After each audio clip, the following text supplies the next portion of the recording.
Hi Rachel, I'm Lou from Staten Island. Welcome to my kitchen.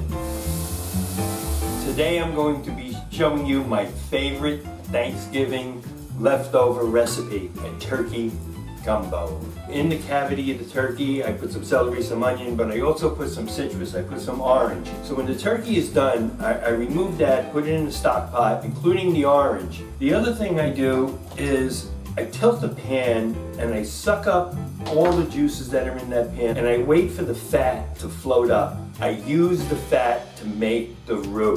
This is the start of the roux. While this is finishing up, I'm going to start the vegetables. Some onion, 8 cloves of garlic, celery and the peppers, the sausage.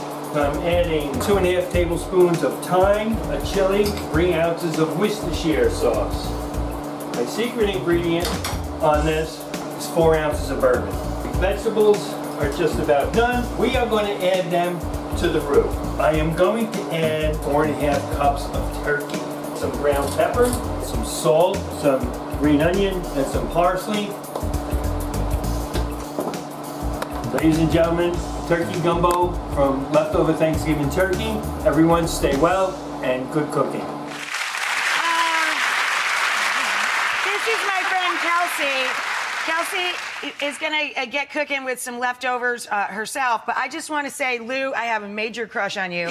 You are very close by. You're just in Staten Island. I'm inviting you to come to my kitchen and cook any day of the year.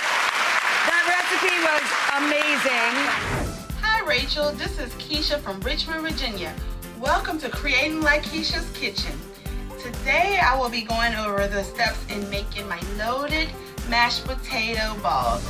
First, we start with a cup of mashed potatoes, and of course they're already seasoned because they're leftover mashed potatoes. And we're gonna throw in ham or turkey, and then I'm gonna add in some garlic powder and some cheese, and then we're gonna put in some green onions, and we're gonna mix this all together. Grab a small portion of potatoes, roll it in a nice ball, dip it in some egg. We're gonna dip it over here in some panko. We're gonna dump them over here in the deep fryer. And then we just let that fry for about 3 to 4 minutes. They're really hot and crispy. Dip it in some sour cream.